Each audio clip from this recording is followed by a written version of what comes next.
Hi, good morning to everybody. Welcome to the South African Trucking Industry Update, which is being hosted by RFA. My name is Lazarus Bereda. I will be the program director of the day. As a form of background, I work for RCL Foods. I am a logistic executive there. I also wear a cap of being an RFA board member. I just want to welcome everybody who have attended and have taken time to support us. While the program is continuing, you can post the comments. You can see on the side of the screen there is a commentary box. Each speaker will take some questions and they will try and answer as many as they could. We just have to bear in mind that time is limited, so they might not be able to go through all the questions, but I'm sure we will log them, and somewhere down the road we will be able to send the questions and answers, even the answers that we wouldn't have gone to. Our first speaker, just as a form of introduction, has recently been appointed as a RFA CEO. And all of you probably by now, you know him by his first, second, and third name, because with the COVID-19 challenge, the WhatsApp has been buzzing and the emails have been buzzing, and he has tried as many questions as possible. And when I spoke to him, he couldn't understand that he has only been in the job for 10 months because it feels like 10 years. But I guess that's what comes with COVID. Gavin has been in the industry for a very long time. And when I say very long time, he has always been in the same industry, which is the trucking industry. And I'm not going to bore you with the details because that we can deal with later. I don't want to waste a lot of time, but let's welcome Gavin, who's our current CEO and who is our problem solver on WhatsApp and email. Gavin Kelly, it's your turn. Thank you very much, Lazarus, for that. I think it's really been a baptism of fire having started in this position at the RFA. I think the first 2 months that I was in the position, we had those terrible and horrendous truck burnings that we are all aware of when we had huge labor issues. And hopefully that's not going to revisit us again. There have been some announcements you would have seen in the public media about perhaps this starting again. But that's not the discussion today.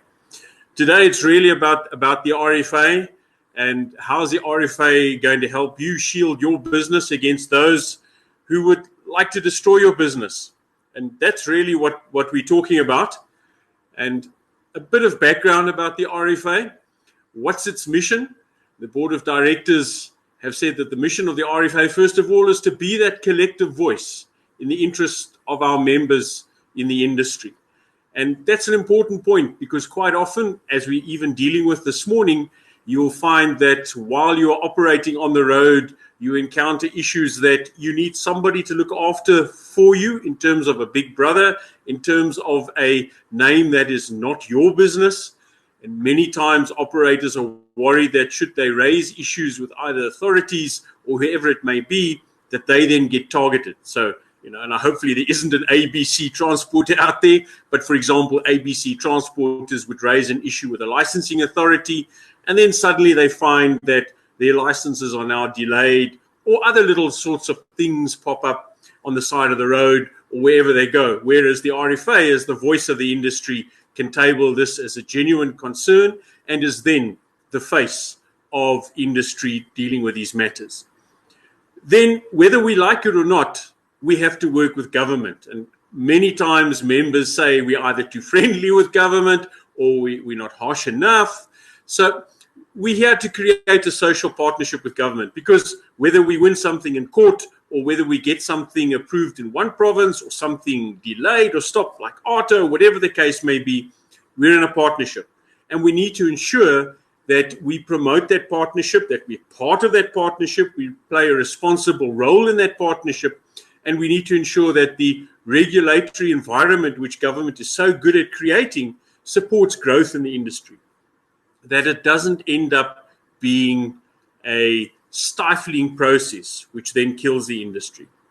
Then obviously you've heard a lot about how operators operate, how it works in different countries. So we're about professionalism, ensuring that operators operate according to standards, that those standards are universal standards, that the standards are attainable, and that they do achieve the aim of ensuring that the industry is both excellent in terms of its standards and safe in terms of its standards. And the way in which we then operate these businesses is at a professional level. So that's the mission.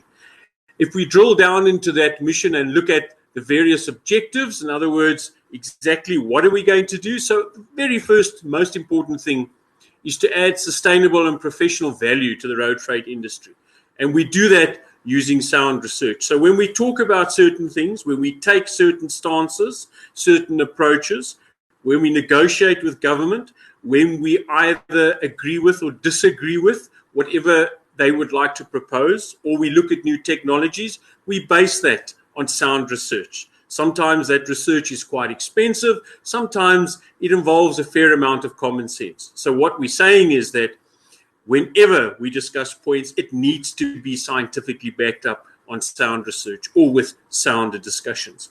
Then obviously there's a lot of talk around transformation of the road freight industry. And as you know, that happens at operator level. That's not something that can be forced.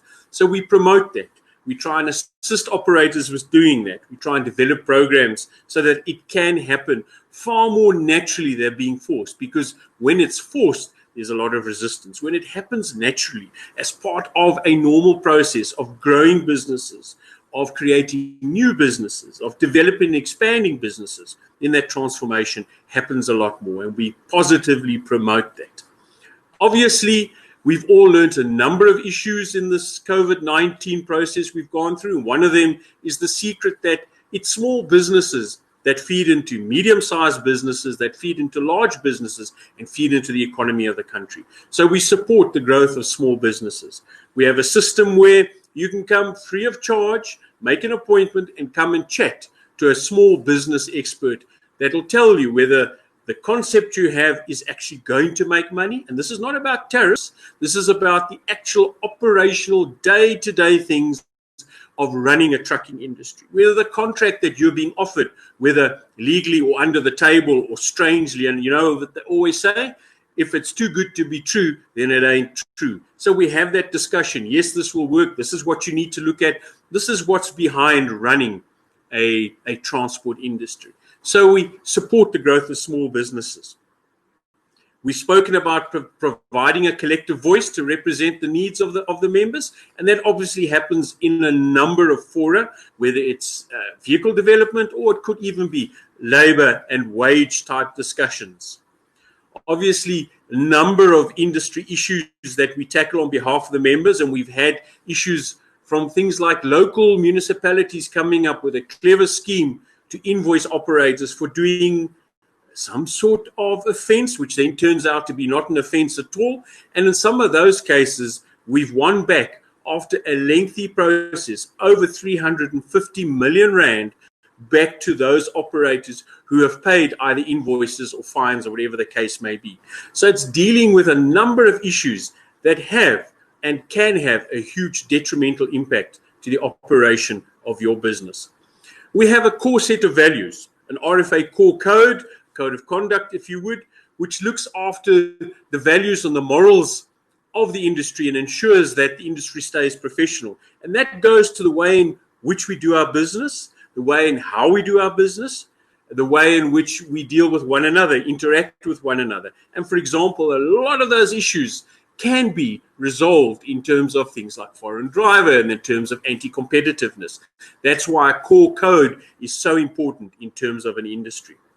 I've spoken about an entrenched partnership with government and organized labor. Working with our unions is critical and core to ensuring that you, as an operator, can operate and your business stays obviously both relevant and successful in terms of being a business and making profit to ensure you can continue.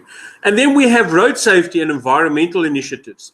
Often trucks are blamed for a bad road safety record, which is not entirely true. If you really drill into the stats, find out what the causes are, you find that trucks are not the prime cause for a lot of accidents that are happening. But we have programs that we take to schools where we teach kids things that have nothing to do with trucks, about how to cross a road safely, how to get to school safely. We are in partnerships with a number of local authorities in terms of road safety, putting scholar patrols in place, helping with the markings on the road.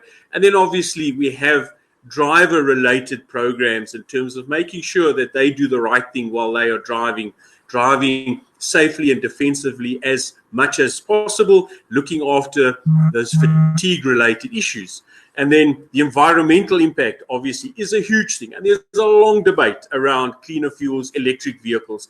So the RFA is part of that debate, trying to ensure that the new technologies that are coming are both affordable, because that's the big question, and actually practicable, so that you can use these vehicles to do the business that you need to do.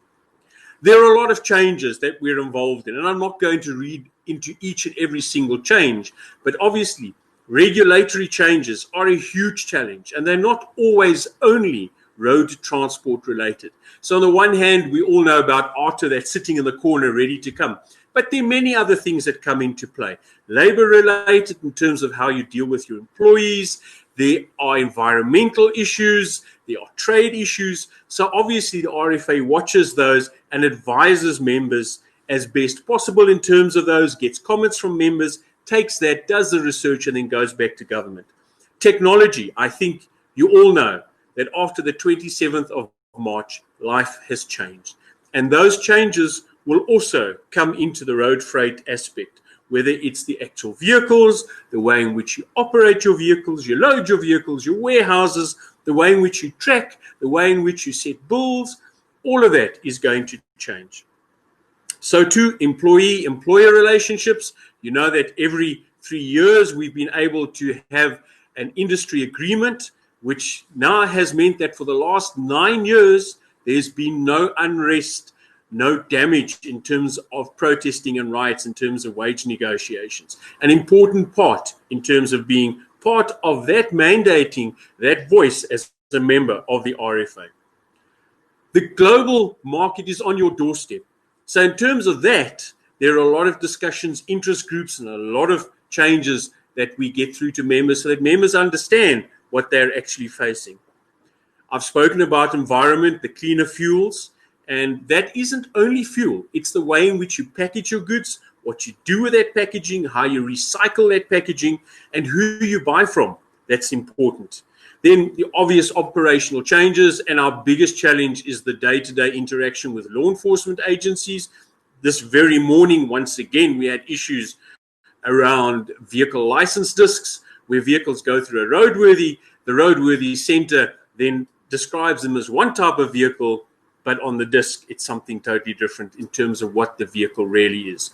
And then we interact around user pay models, and the e-toll is one of those. I've listed a couple of acts that we are currently involved in terms of issues. That's not the only acts we have. You see right at the top, we've highlighted ARTA because that should have actually come into operation on the 1st of this month. But as you know, there are some major problems in terms of what implications that act would have. And then right down the bottom, not because they're not important, but you will see things in terms of BBEE, Black Economic Empowerment, and how that would affect your business, and basic conditions of employment. So that's it, really, in a nutshell. That's why you need to be part of the RFA, so we can ensure you stay sustainable. Thank you very much.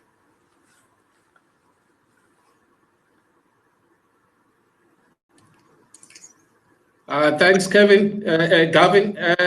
Can you maybe pick up some questions? I don't know if people have been posting questions.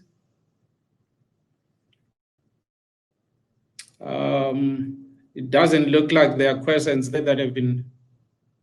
Yeah, the system has been enabled for questions, so maybe if we can just send some questions so that Gavin can try and navigate through some of those. I think that, there were two questions I saw. Well, three. Two of them I can't answer. One is I don't have audio, and the others I don't have sound.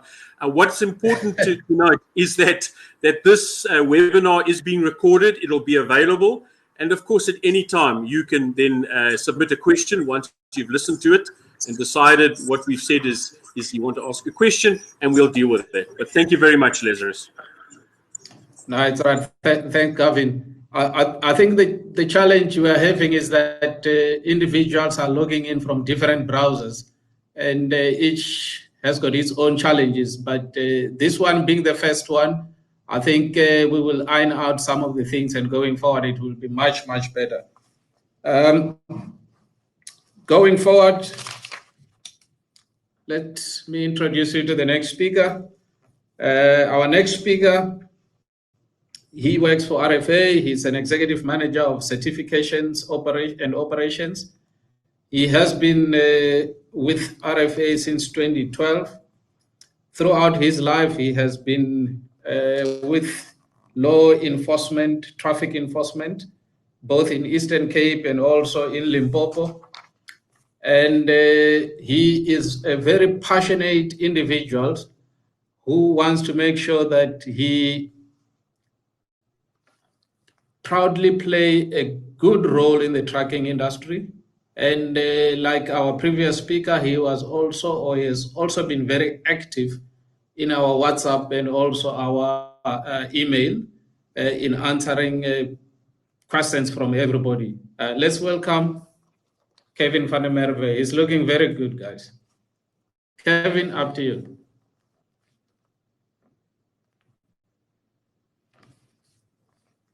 Just unmute yourself and then you're on. There we go. I think we've got the sound back. Wonderful. Thank you, Lazarus, for the introduction. It's fantastic being here again this morning with our members to provide some insight to the non-members as well, specifically so that they know what we are about at the Road Freight Association and that they understand that we are a member-based organization. And at the end of the day, we don't dictate to industry, but we represent the industry's interests, and we ensure that we advance those interests on behalf of our members. The portfolio that I currently occupy is certification and operations. The certification component of that is a developmental aspect that we are currently dealing with, and we are focusing on specifically 2 certifications right now. And although we will not directly, as the RFA, present the actual certification, we are engaging with various certification bodies that do the certifications, with the idea being to encourage as many of our members to participate in, amongst others, the road traffic management system as well as the road traffic safety management system, both being management systems. And one of my tasks is to try and integrate the two in the interest of operators that might want to have a dual certification through a single certification process. The first certification that we're dealing with is the road traffic management system. It's aligned with SANS 1395. It has as its objective the improvement of vehicle safety and better and safer operations once the vehicle is embarking on its trade, which is to pick up loads, convey it, and then discharge the loads. You'll notice that SANS 1395 is a voluntary compliance system, which is industry driven as part of a self-regulation drive to take the burden away from regulation, the regulatory authorities and law enforcement. We as an industry don't believe we should always have the stick. They beat us regularly as it is. We've decided we can take care of the beatings ourselves, and hopefully in the process become more efficient and a better, more organized, more streamlined and efficient transport system. We deal with better loading practices.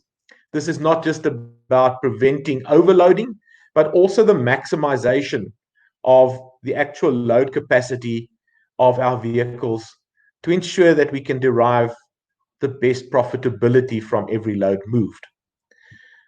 Hand in hand with this goes more competent drivers. A driver that knows what he is doing will understand how his vehicle's gear ratios work. He will drive with vehicle empathy, and by so doing, will generally deliver far better fuel consumption off of his equipment.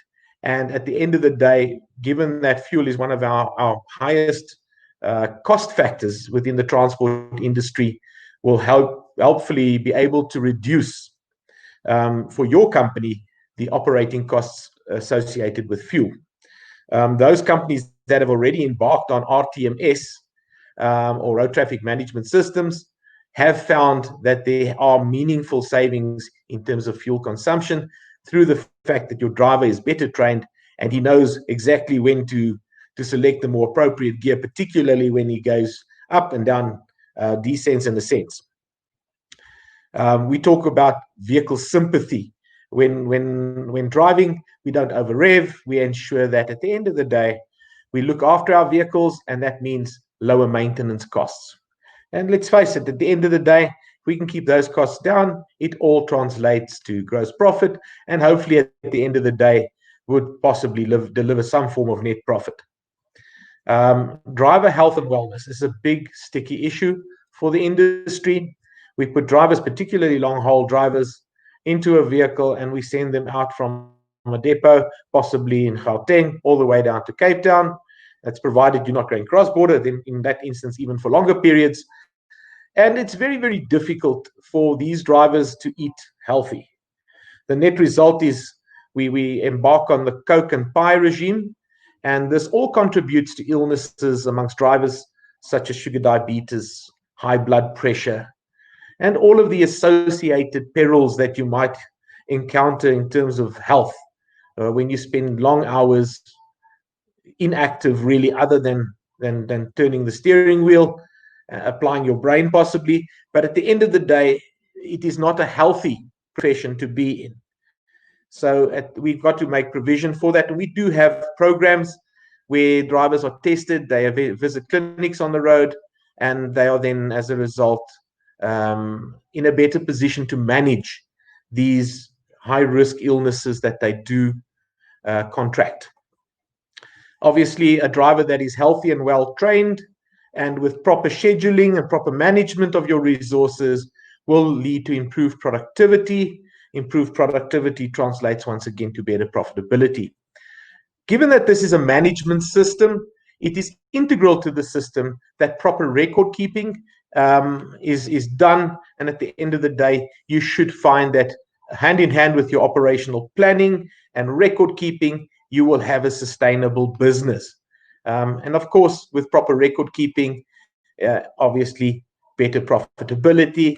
And you'll find that in certain instances, it does help you when you look to finance vehicles. I know for a fact that there are banks that look at the RTMS accreditation favorably when it comes to financing of vehicles. So it is worthwhile from a company perspective and protecting your bottom line to embark on this type of a certification.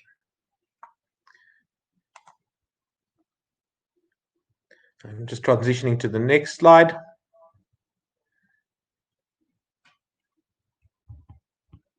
There we go. This is the Road Traffic Safety Management System. It's a generic system which can be used from all size transport enterprises.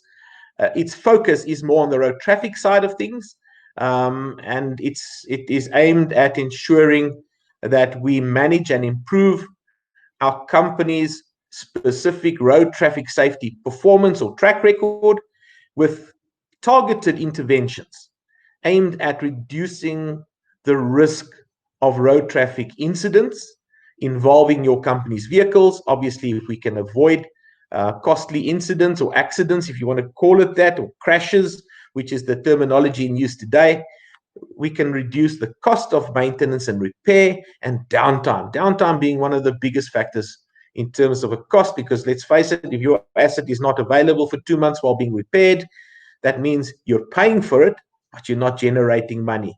Now, that is not a sustainable or tenable situation, and we must do what we can to ensure that our road traffic safety planning is carried out on an ongoing basis, and we take responsibility to ensure that the vehicles on the road time is maximized by not being involved unnecessarily in road traffic incidents. We must establish, implement, and maintain and improve our road traffic safety management system on an ongoing basis. So obviously it is subject to continual review and data gathering, and ensuring that somebody within the organization is always responsible. This also applies to the road traffic management system, RTMS, because without monitoring our process or progress towards an objective, we're not going to know if we're there yet. We assure conformity with stated road traffic safety policies in terms of road traffic safety management systems, and we demonstrate the conformity with the international standard, which is the ISO 39001, which has now been captured as SANS 39001 within the Republic under the South African Bureau of Standards.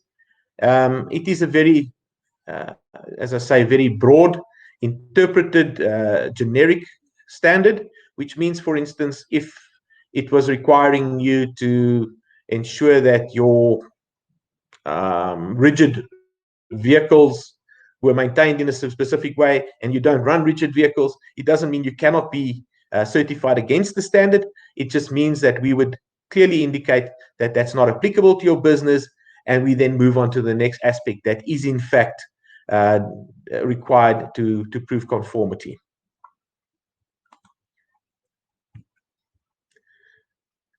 On the operational side, it must be emphasized, once again, we're a member-based industry, so obviously our approach to problems has to be driven and directed by the industry to ensure that we act in the interest of our various interest groups. At the RFA, we engage with consultants who are experts within their specific areas. I, of course, never claim to be an expert in any. I've got a reasonably good working understanding of most of the areas.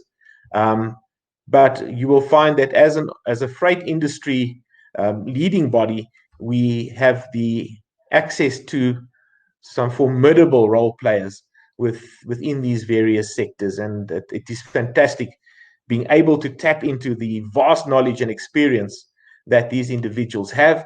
So when you do find that you've got a challenge in any of these areas, we can direct our inquiries and get you the best possible response from these industry leaders, and we ensure that your operation stays going so that you can continue to be a viable business.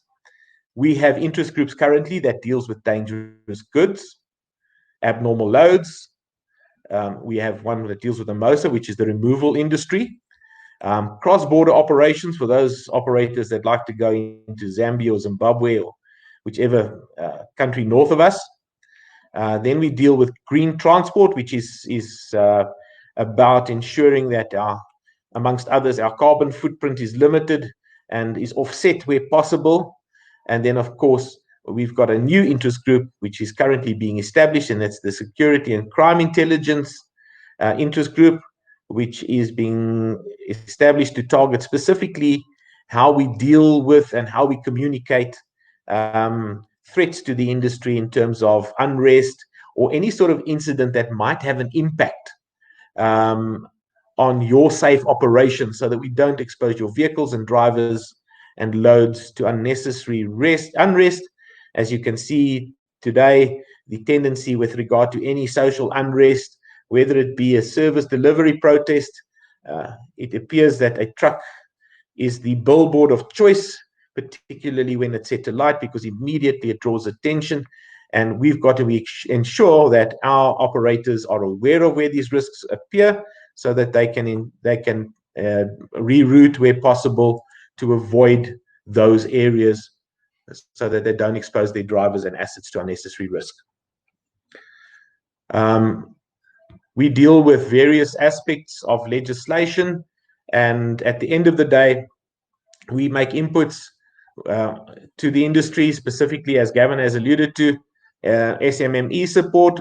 It's an internal resource that we have as a consultant who is an experienced individual within the industry, who successfully ran a company of his own for many, many years. And you can tap into that wealth of knowledge and ensure that your operation benefits from that experience from day one. We also look at industry innovations. Every so now and then a guy has a bright idea and wants to introduce a new thing within the industry. And we like to be at the forefront of that, whether it be new design of vehicle, whether it be new equipment on vehicle that will make your life easier. And at the end of the day, we want to be able to say to you guys, as industry role players, we've got access to these ideas. What do you think? How would it work better for you? And then we make our inputs into those aspects in terms of industry innovation. Regulatory monitoring and inputs on an ongoing basis. The Department of Transport will suddenly produce a new white paper and want our input. And we are able to, because of our experience within regulation and industry, we will look at the regulation and make inputs. We'll ask for your inputs as well. Remember, we are driven and guided by the industry, not by ourselves. So at the end of the day, you tell us, we like this new regulatory change or we don't. We lobby government in the interest of our members once we've got your inputs. We've been involved in, amongst other things, as Gavin has said, the Gauteng Freeway Improvement Project and open road tolling aspects, and we've negotiated better rates in terms of the open road tolling. And at the end of the day, we're also hopeful that some progress will be made in terms of the future of open road tolling so that we know where we stand. ARTO, as you know, has been put on hold for now. It was supposed to have been implemented here in June. It would appear that with the current coronavirus pandemic, that has had a minor impact on that aspect. High cube ISO containers, currently, as you know, ISO containers take us above the maximum loaded height of 4.3 meters. We had 7 years of moratorium, which was extended for a further year. The last moratorium terminated at the end of December. So effectively from the 1st of this year, 1st of January, we are currently running with a height restriction of 4.3 meters, which does mean that if you're operating with ISO containers, that you do have a problem, because as the regulation stands, 4.3 is the maximum height. Road safety initiatives. As the RFA, we do have a road safety initiative or plan. We call it the Captain Safety Program, which targets young children in the very early learning phases. And very often we'll find that our members will participate as part of their corporate social responsibility commitments to funding these programs and arranging these programs within their area where they might operate from or through. And then, of course, the last thing that we would look at is traffic prosecution advisory services, not because we believe that all prosecutions should be set aside, but if you find that you're having a recurring problem or an issue with law enforcement, we would look at it and be better positioned to advise you as to whether or not that would be a matter that should be challenged, how to go about challenging it, so that at the end of the day, you don't constantly run foul of law enforcement where you might find that you are targeted and that the officers are acting incorrectly.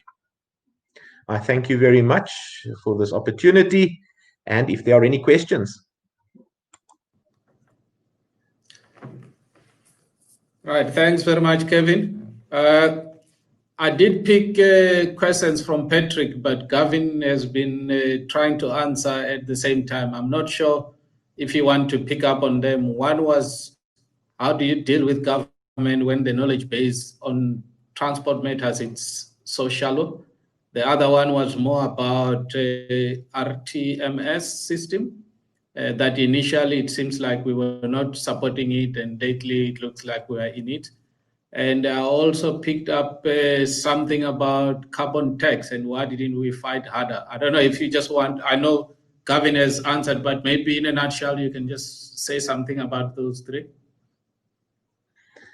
All right. Firstly, the question relating to government's limited knowledge relating to various aspects of transport legislation. I think at the end of the day, it is a very wide brush to use, and I don't think everybody has got limited knowledge. But I do agree with you that it is frustrating dealing with various role players within the regulatory authorities.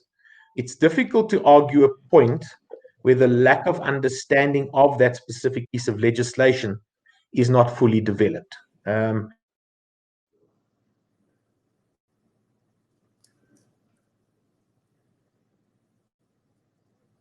It looks like we lost Kevin.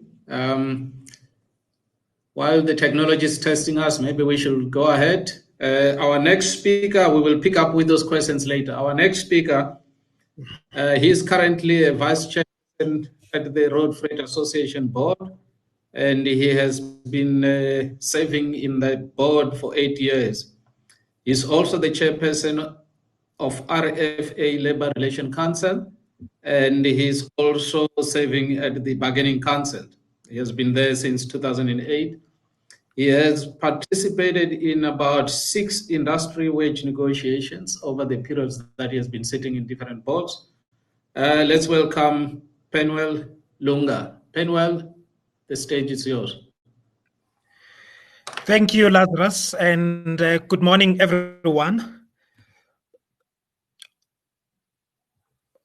I'll be talking briefly about the activities of the Labor Relations Committee. I'll give you some background regarding the National Bargaining Council, which is the NBC RFLI, the benefits of becoming a member of the RFA, the services that we in the Labor Relations Committee offer, as well as some of the initiatives that we've undertaken to support members during the lockdown. I hope to take your questions at the end of my presentation, and the ones that I will not be able to get to because of time constraints, I hope to answer in writing. So the Labor Relations Committee, which we call the LRC, is the subcommittee of the RFA board. Its members are industry representatives. They are predominantly HR executives as well as labor law specialists. Our main job is to represent the RFA in the Bargaining Council. We have a combined labor law experience, HR as well as industrial relations experience of over 150 years. Our activities are coordinated by migration. Those who are members know her very well, and those who are not, I encourage you to join, and you will never in your life meet someone as competent and as experienced as her insofar as industry labor relations, labor law, as well as HR matters in the industry. And so, as I explained to you, our main job in the LRC is to represent the industry as well as the RFA in the Bargaining Council. And so, the Bargaining Council was established as an industrial council around 1946. It has continued to exist, and its existence has obviously been changed by various labor relations acts that have come along the years. The main purpose of the Bargaining Council is to regulate minimum conditions of employment in the industry. And when we're talking about the industry, we're referring to companies who transport goods for gain. And you may ask yourself, how do these minimum conditions of employment come about? The answer is simple. They are negotiated between parties to the Bargaining Council. You have employers on the one side represented by the RFA and the other association, and the trade union parties are SATAWU, MTWU, TAUSA, as well as PTWU. You may not be a member of the RFA or the other employer association, and you may ask yourself as to how does it come about that you are affected and governed by the terms and conditions negotiated by parties to the Bargaining Council. And so the process in terms of the Labor Relations Act is actually quite simple and clear. So what happens is that once negotiations are concluded in the Bargaining Council and an agreement is reached, we submit that agreement to the Department of Labor for promulgation. The Minister of Labor extends the agreement to the rest of the industry, in which event it applies to each and every operator in the industry who transport goods for gain. Once the agreement is extended and is promulgated, the next step in the process is to make sure that it is enforced and properly administered. So the Bargaining Council has an administration team which is led by the National Secretary. The National Secretary reports to a governing body, which consists of the employer associations, being the RFA, and the other association, as well as the trade unions that I mentioned earlier.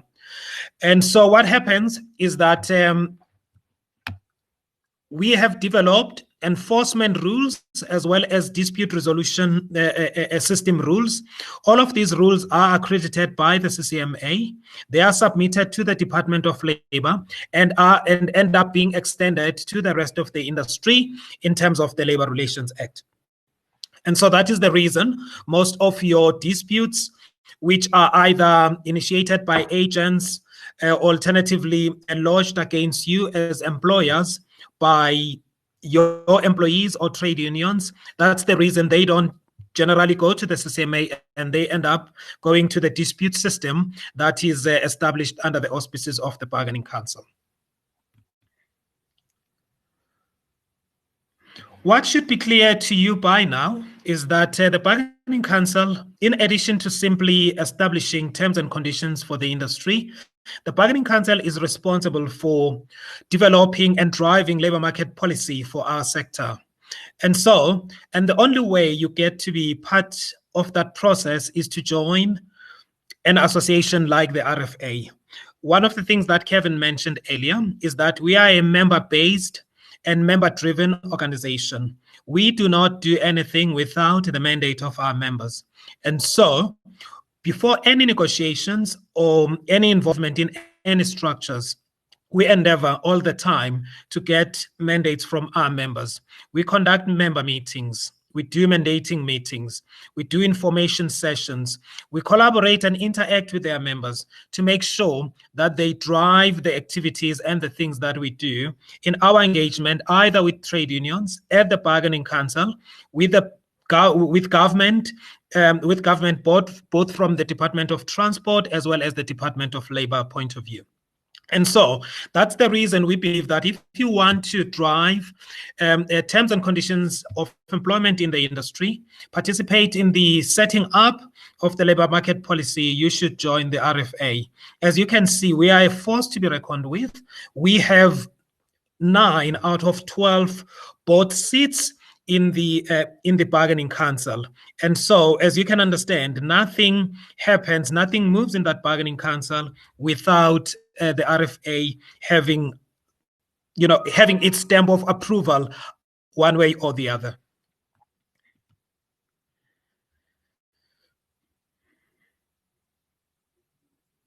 So we do national negotiations to limit plant level negotiations. In so doing, we believe that we take away the sting of conflict from the workplaces of our members.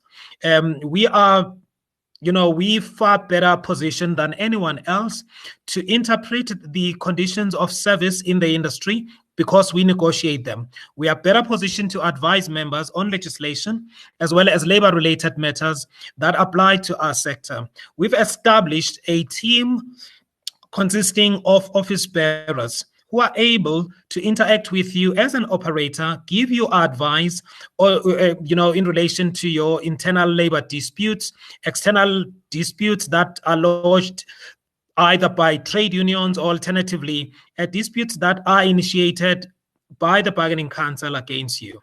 And so that's the reason that these are just some of the services that we provide to members, and we would encourage you to explore these services further by joining the RFA.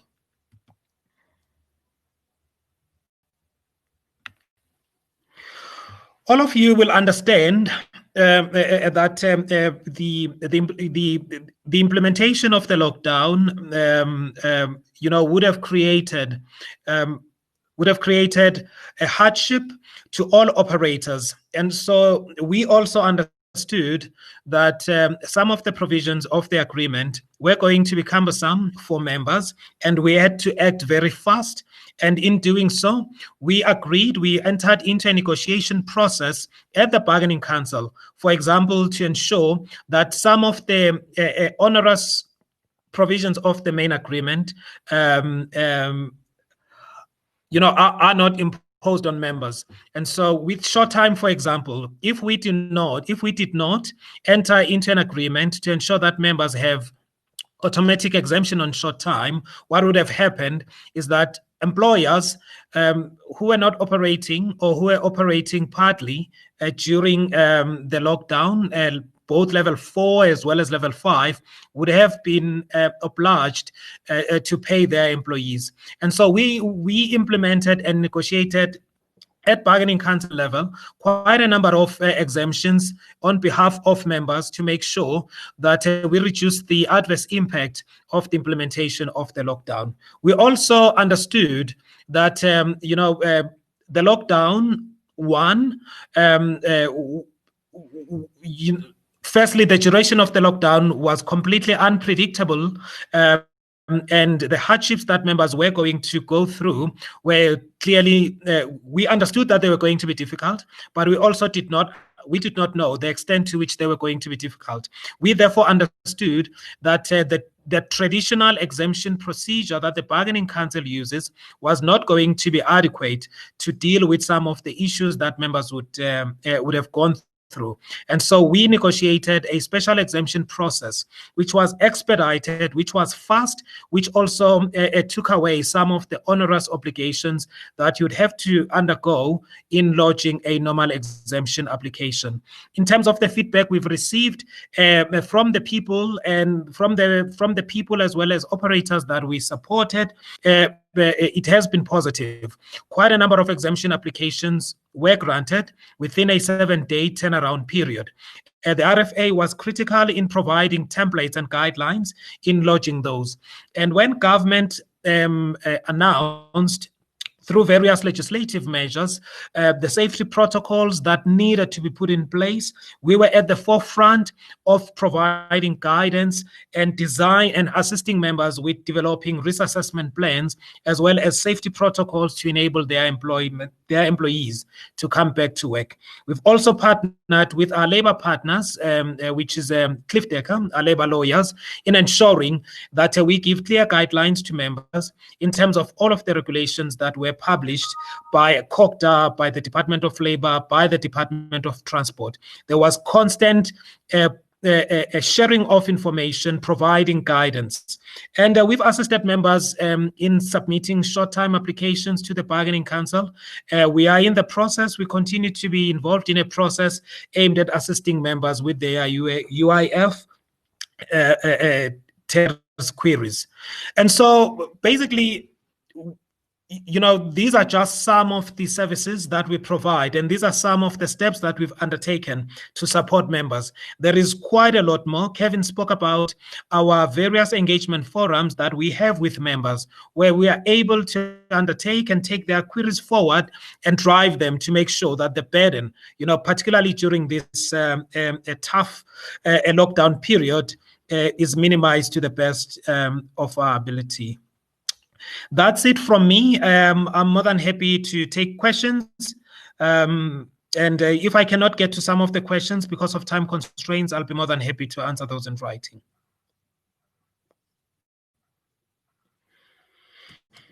Okay. Thanks a lot, Penuel. Right.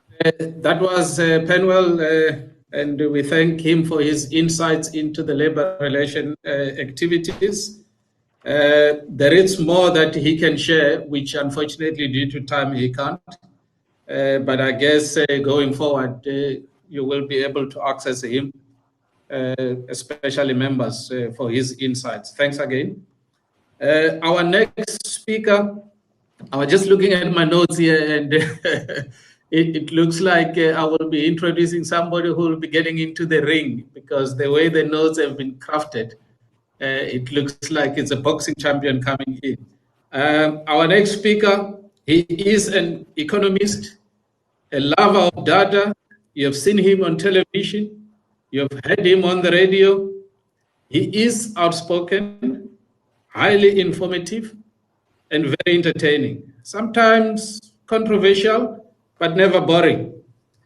He has founded a private economic research house called economists.com in 2005, and he has been RFA's economist for several years. Guests, let's welcome Mike Schutzler. Thank you, Lazarus. Much appreciated. I'm going to talk about a lockdown, crazy viruses, and what its impact is on the economy, and particularly transport and trucking. I will give a very short overview of the world economy because we really don't know everything. But about the South African economy that we've got so far. I don't know if you guys know, but Stats SA is under lockdown again because of the COVID-19 case. So another set of data has been delayed. So in some cases, we are using data from January and February to try and figure out what's going on here. But there are alternatives that we produce along with our partner CTrack on the transport index and freight index, and we will go into that a bit. I will also just give you a world overview on trucking, aeroplanes, and ships. So that's what I was going to do, and here we are in the first present slide. You can see the IMF says that South Africa is going to be particularly hard hit, same as advanced economies. Emerging markets a bit less so. They were still talking about -3 then. The World Bank, in the meantime, has come out with about a 6% or 5.2% decline. We're expecting massive declines in the world economy still. Capital Economics, they're an independent research house. They're based all around the world. They have offices in China, the UK, USA, Latin America.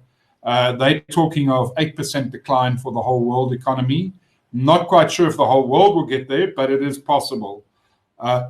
And it's certainly a depressing time. This is the depression of our lifetimes.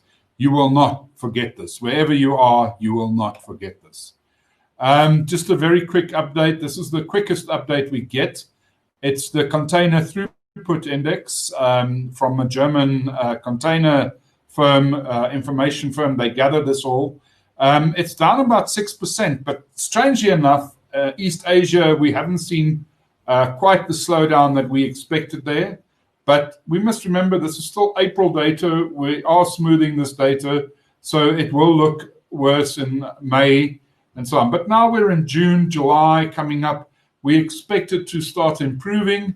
There will, however, still be supply side index. This is all around the world.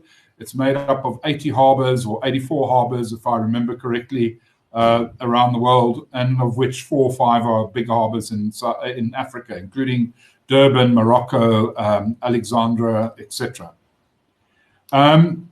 My other slide that I want to show on the world economy or the world, I used this with a presentation when we did a round with CTrack. It was very interesting that the Chinese had this big fall in what they call their logistics prosperity index. And it's bounced back quite significantly. But if you look at the red line and the brown line, they have bounced back, but they're not quite where they were before. So it is still early days, and employment certainly is just positive.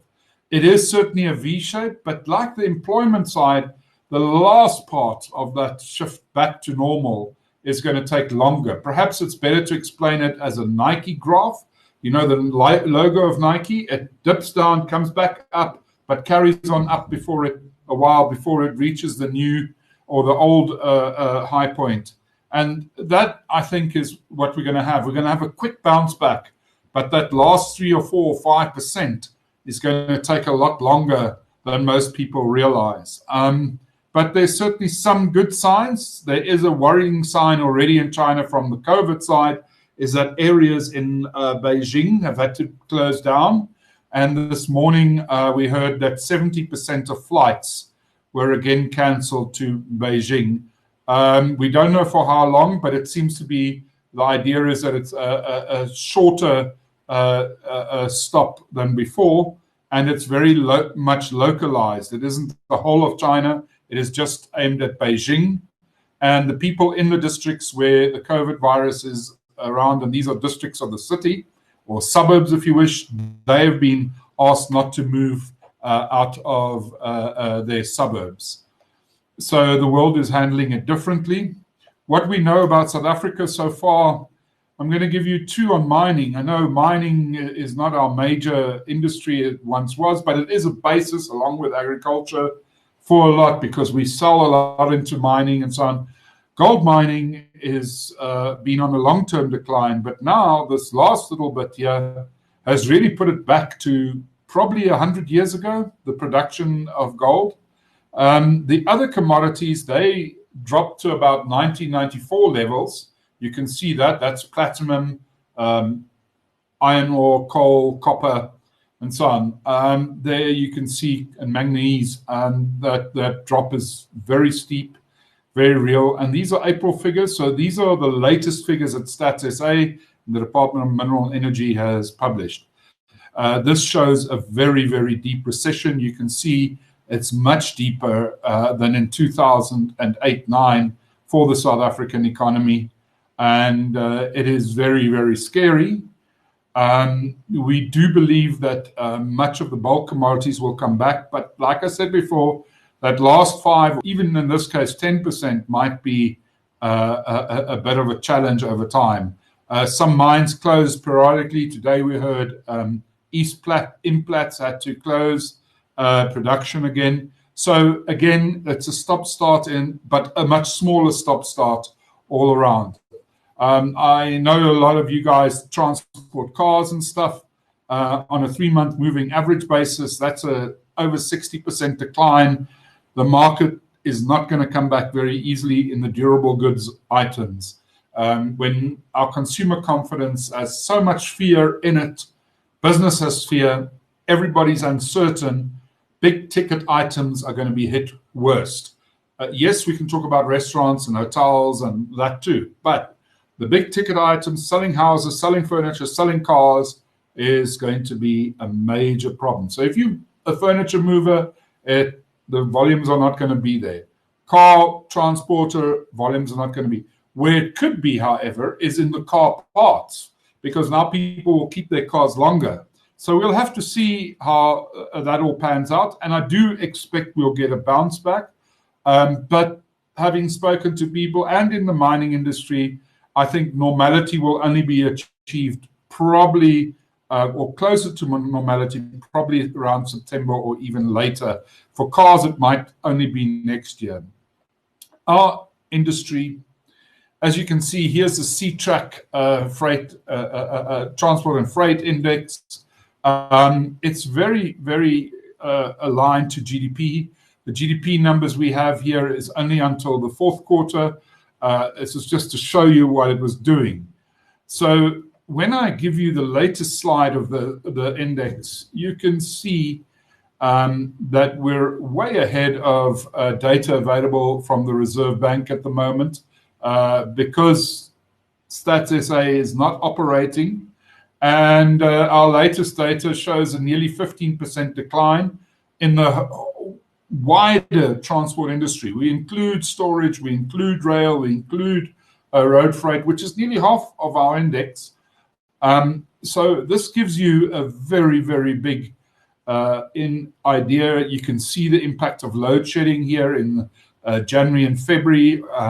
So, it is very much an indication of that the economy is in a deep hole. The same applies to Bank South Africa data, the PMI data that we have, which is from Stellenbosch University, the credit card data that the Reserve Bank released for April was tremendously down.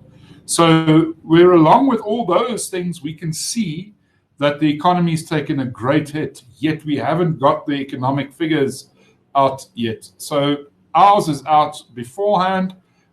You can see the storage and inventory. Really, what kept this up a little bit probably, and which I'm not too sure about, but oil storage, and I'll get back to that. But we're the only ones that are measuring storage and inventory at that sort of level. We get it from 3 or 4 sources. It's not perfect, but we think we've done ourselves proud here. The pipeline volumes, they have not declined as much as I would have expected. And I'll show you just now as well. But the thing is, the pipelines, there might be the oil story behind it. And here it still shows a decline, but I'm not sure why that graph didn't quite update. Here you can see the airlines down 23%, ships nearly 10%. So sea transport, which is bulk commodities, largely very volatile, but certainly a very big fall. Second biggest fall since the Great Recession in 2008, 2009. I think we'll have by when we get the May data, which will be in about a week's time. And we also have air freight at its biggest fall ever. And it is decimating the airline industry. Just today, again, we saw Bidvest Air Services that they do transport, but they also do the airports themselves, from the lounges to the storage at the airports, the guarding and so on. They're going to retrench half the people.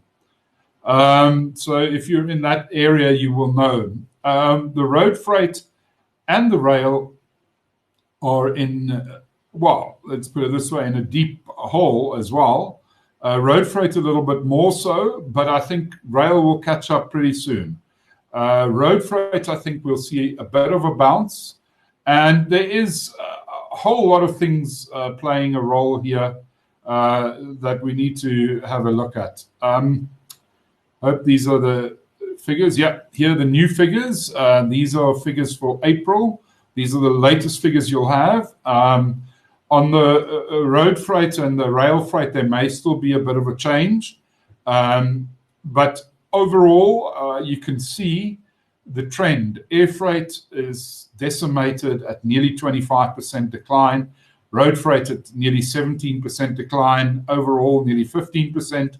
Storage down. Storage would have been down further if it wasn't for the oil inventories that we think, because there was just too much oil in the world, and that was pumped up via the pipelines. As you can see, that was marginally up on a year ago. But really, I don't think that's going to carry on, and that is the smallest sector in the transport industry.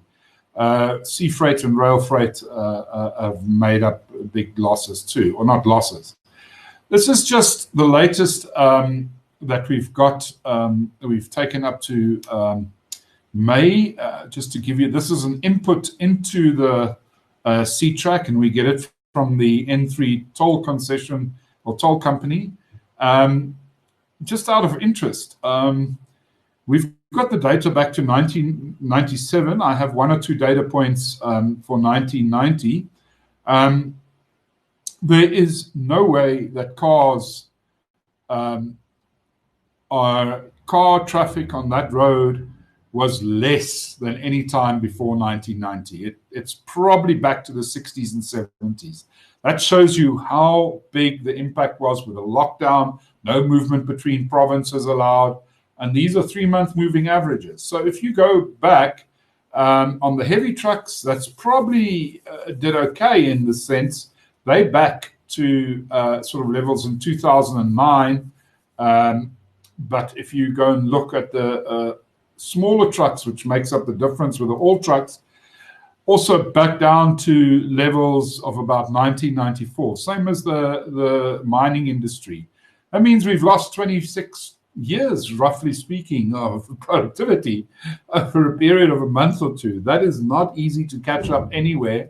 There will be a catch up, but it is going to be very, very difficult. So you can see how big the damage was in our industry. Here's one thing that I didn't understand. The Suez Canal being up for April, but I think that's probably oil tankers. Most other ports are very negative, as you can see around the world. There's big shrinkages. The coal port in Australia had the biggest fall. The iron ore and container port, Port Hedland, not so much. That is very interesting. You can see there's our container volumes worldwide. The UK numbers are a bit behind. Their stats office seems to have also closed down. So their numbers right through this thing is always February or March. They're further behind than the others. If I look at the next slide, I can show you the sea freight shipping prices. I don't have one for oil tankers. I suspect it will be up because oil tankers are pumped full. And all around the world, oil is being stored on tankers because online storage is full. You guys saw that story with the oil price falling below, at one stage, $19, and it went negative. So what actually happened is that the oil in these futures you have to take delivery of. The problem is there was no storage, and you would pay a penalty in the middle of America where you were going to not find storage. So people were willing to pay you to take the oil so that you pay a penalty for the storage. You would get the oil for nothing. In the day or two they ran up, but you would pay a premium for storage. And I suspect that will be the only time in our lifetimes that we see that sort of future price doing that to us. But I also suspect that all the other shipping indexes are down. Dry bulk is picking up again. The reason is that we think there's a lot of iron ore and coal at sea, also like oil, being stored maybe at sea because the production runs, but also with the whole supply chain story, there may be other problems and offloading the stuff. Guys are already traveling far slower with ships. We're looking at 12 miles an hour instead of 16 miles an hour, just so that they don't burn the fuel and they save costs when doing it, and because there's enough ships around. And we don't know, but when it's going to be offloaded always in certain cases. There's just too much information to take down. But here's the trucking. I updated this. I found Russia and New Zealand this last day or two. And you can see the United Kingdom here is for February or March still. And the rest are for May and April. But you can see everywhere around the world, South Africa is not unique. China, Mongolia, Russia, New Zealand, everybody had big declines in their trucking indexes, in their trucking traffic. It is quite severe in cases. Mongolia is also here for March. And if you remember China, Mongolia, China had it very badly in March, and Wuhan is close to Mongolia. So that gives you an idea as to how bad it was for them. Ours is not that good, but compared to some cases here, you can see we did, I wouldn't say all right, but we weren't the worst. So I don't think anybody can say a near 20% decline was all right. That hurts a lot of people. Air freight, I've redone this whole graph. It's all 3 months average. It's all the same. For some countries, it's only outbound. For some other countries, there's an internal and international and a domestic one. Some are just airports. So here the UK data is updated because Heathrow Airport updates this.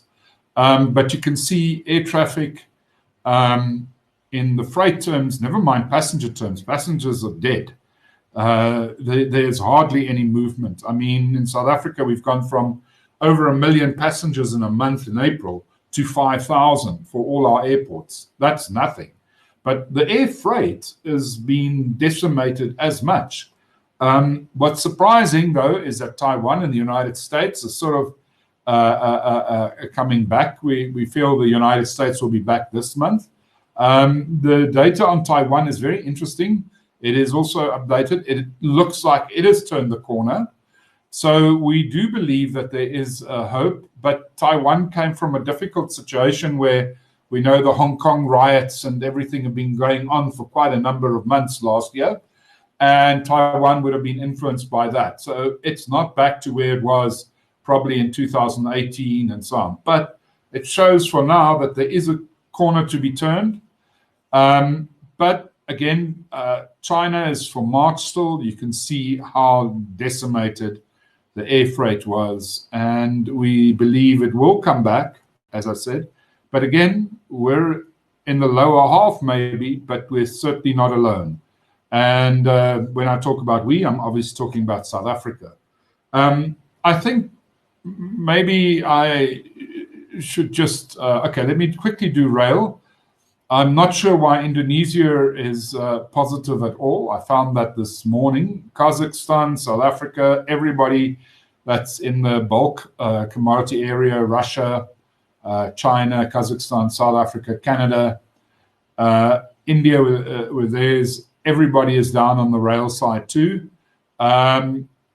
So it is across all sectors, all countries. It is going to take a while for this supply chain worldwide to reestablish itself, whether it be for rail, for road, for sea, for air, pipelines even. In the meantime, I think storage is going to tell us a different story, and I still got to figure out precisely what that is. But from the oil angle, there's definitely a story to be had that we have enough, more than enough oil on storage around the world. We need to get the transport sector moving so that the jet fuel goes in and the diesel goes into trucks and petrol into cars. And otherwise, we're going to be in a definitely longer term problem. The rest of warehousing, I think, will take some time. This is February data. It's not updated. Dating at Stats SA. They were supposed to release this actually Monday. Because of the COVID case, 19 case, they closed the offices again on Friday. They said they've got problems anyway tracking a lot of the data. So they haven't given us a release date, but we know that they want to release the GDP numbers on the 30th of June. So they would need to have some idea, and the GDP would be for up to March. So to say that the March numbers will get an idea as to how COVID affects South Africa, but just my feeling is I think parcels will look a lot better in the next few months, whereas I think car parts and so on are not going to look that much better. Agriculture is a different thing, but I think furniture movers will probably move down. Food, beverages, and tobacco are probably fine. Primary mining, I think, might take another hit. But the containers and parcels, I think, will improve quite quickly. Hopefully textiles, and they've been growing very well until this recent while. But that just gives you an idea as to what's happening. And this is income. So if you take away inflation, this is actually worse than it looks here. But anyway, we will have an idea of the specific sectors. I think the roads, we know where it is. So that's one thing. Just very quickly, a few forecasts about South Africa. The Reserve Bank says -7%. It's around 7% for the private sector economists. But we must just remember, out of the 30 odd, there's about 5 or 6 that haven't adjusted their data because they haven't got the first quarter GDP. That's how they work. So if you look at the recent adjustments, all the private sector is down between 8 and 10% for South Africa. Having said that, we think that this quarter will be the worst. We expect a negative first quarter, say -3 to -5%. That's what the C-Track and the BankServe data that I do tells me. But if I take it a bit further, I think the bounce back in the third quarter, the first part of the bounce back, so the third quarter this year could be very, very strong. I think for the transport industry as well, for the economy as a whole. But as I said, that last 5 or 10% of the bounce back, that won't happen before the end of the year. That may not even happen before the end of next year, all of it. We'll have to see. For example, just think of tourism. If people are now afraid to fly, and we've seen the numbers from China, the public transport is not back for passengers. If that doesn't happen, then hotels are not going to order new furniture. All those sort of things. So there's parts of this world economy that's going to take a while, and the South African economy, to get back. But I think the major comeback will be in the third quarter this year. Get ready to move things. On the inflation side, I think the oil price will stabilize around here. I don't expect it to go above, say, $45. The rand, I think, has come back a bit because most of the risk is away. And when the risk-off trades start happening, the rand typically improves a bit. I think we've seen much of that improvement. We had a fallback. It's never a straight line, but I think the rand will be roughly 16.50 around is a good number to work with for the rest of the year. Oil, roughly $35 to $40. Make it $40 to be safe. That's where we are. We're going to have to see how we adjust our budgets. I expect we may get a bit of an increase on the fuel side. Might happen. We don't know. I just say that. The labor prices in transport have gone up quite a bit. We need to also look at that because it's going to become a very competitive industry. And yes, it is a thing, but that we got everybody in South Africa. But I think external forces or external transporters might be able to take market share in these times, and we don't want that. Inflation is not going to be a problem. You can see the two lower ones are the next 2 quarters here. The inflation rate forecasts are 3.6% for this year by the private sector. I think food prices are moving up. I see that. So is electricity, but oil prices remain subdued.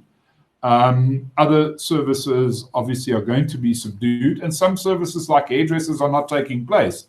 So you can't have a personal services inflation if you wish. There's next year 4%, 4.2% inflation.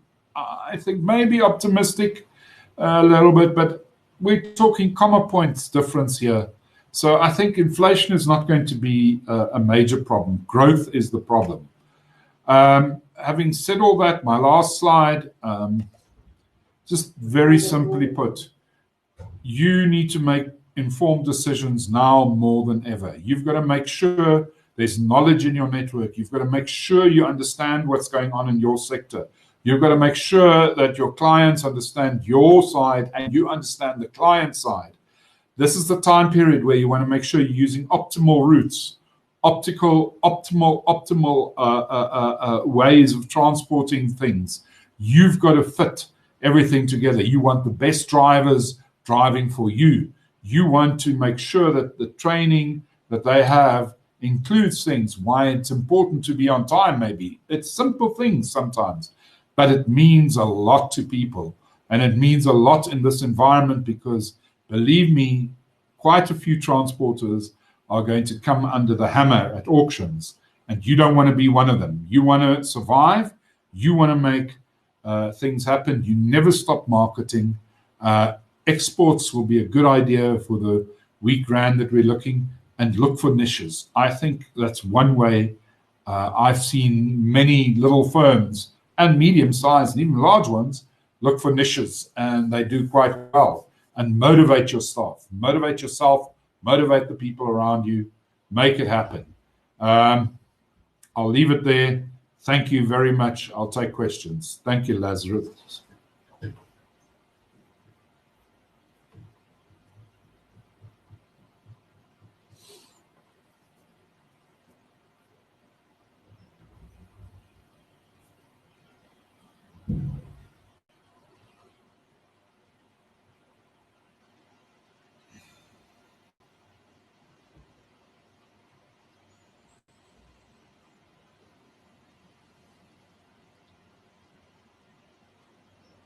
I can't hear anything, Lazarus.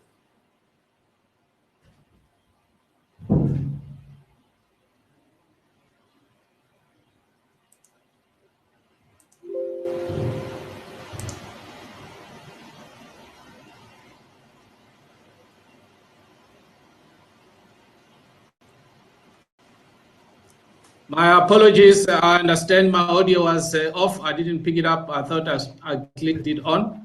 My apologies. Again, Mike, our sincere gratitude for gracing us with valuable information. I couldn't resist your last slide that as companies, managers, executives, we have to really be very close to the action, close all the taps that are leaking, because there's very little out there in the market. The days of getting away with murder are gone. So thanks, just to remind us to go back to the basics. Yeah, that is, Right. it's back to basics. Definitely, and I've thanks got a again question for here, I very see. good. Okay, you can take it. What, in my opinion, is the cause of the current diesel shortage in South Africa? Well, I think the problem is that the refineries had to shut down. They just couldn't produce, and there was no storage. And that was a problem worldwide. The one thing that happened, however, is that the trucking industry was still running, and trucks use diesel. But the problem is, for the refineries, they make a fixed amount of product. So they make 20 liters of jet fuel, 50 liters of petrol, and 50 liters of diesel. Problem is, they can't make any more if the petrol storage is full, because you can't store petrol and diesel storage and so on. And if the planes aren't flying, it's a problem there. If people aren't making roads, the bitumen doesn't get picked up. So they were actually just producing for the diesel that they were able to sell. The rest of the storage was full. Nobody was taking it. Somebody described the oil situation as follows. You'd found out that your wife was going to go away for the 2 weeks. And you thought, well, I just once in my life need to be a naughty boy. And you ordered yourself a prostitute on a certain date, and she was coming at that date. A very beautiful woman, and she's coming to visit you. The problem is, however, is that COVID-19 happened. Your wife's holiday got cancelled, and this woman was coming anyway. So you phoned the pimp, and you said to the pimp, listen, can you take? And he said, no, my storage is full. I've got a house full of women. I don't want any more. You have to take her. That is the deal. So you phone your friends. They say, no, but our wives are home too. So eventually you find you have to wait and you have to get out of this situation. So you start phoning friends and you say, listen, what is your situation? I will pay you to take the woman. I will send her your address. So eventually you find someone and he says, well, if you pay for my divorce, this is what I'll do. So that's the oil conundrum with the price, but it's also the oil conundrum that we have at the moment, is that everybody has enough. There's now too much of one thing. Everybody has a wife, but there's too much prostitutes going around. So where do you store the extra prostitutes? It's the same. Where do you store the extra petrol or jet fuel? You can't. So the diesel shortage is not a shortage because there's not oil around. It's a shortage because there's too much product in other areas where they cannot put it anymore. I think there's no way I can track another question, retrenchments around the world, other than the World International Labour Organization, which I think has said that the number of unemployed will go to 130 million, up from about 200 million. That's the last number I've seen. So that's a massive, that's a 50% rise in world unemployment. It's probably, like the IMF and the World Bank numbers, a bit down. It's not a let's say, a realistic forecast right now. But then nobody knows what realism is. So I'm not criticizing them. I'm just saying.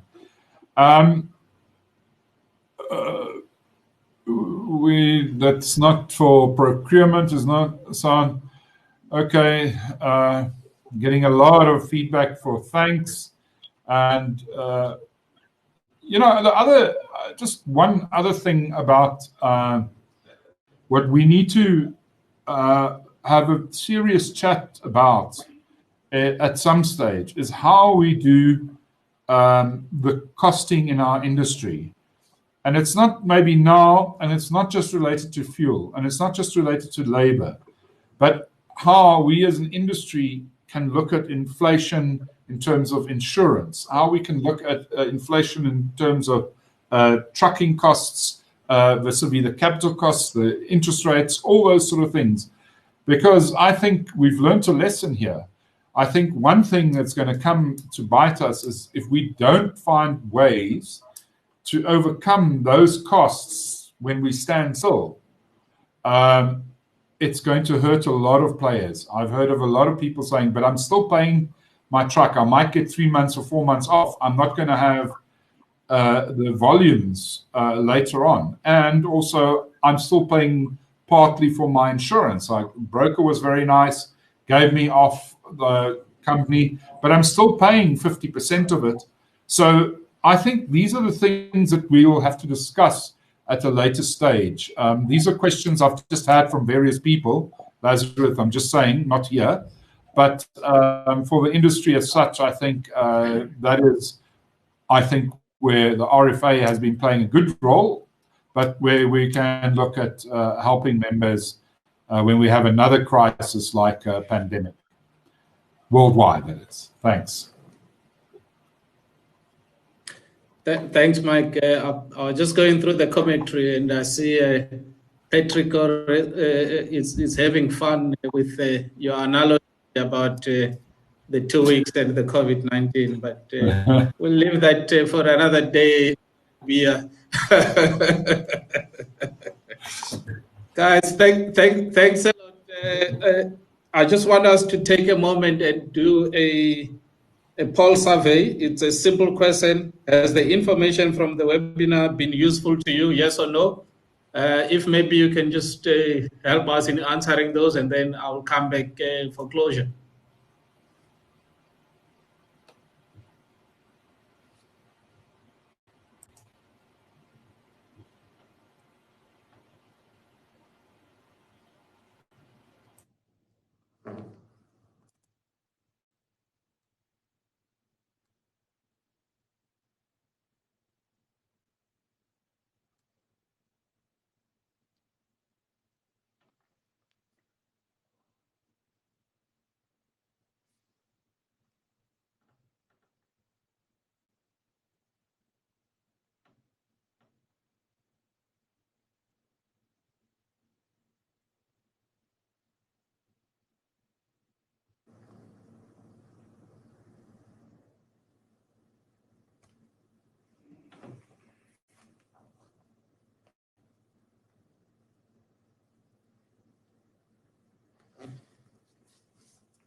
Right, thanks. I see the participant did respond. Thank you very much for that.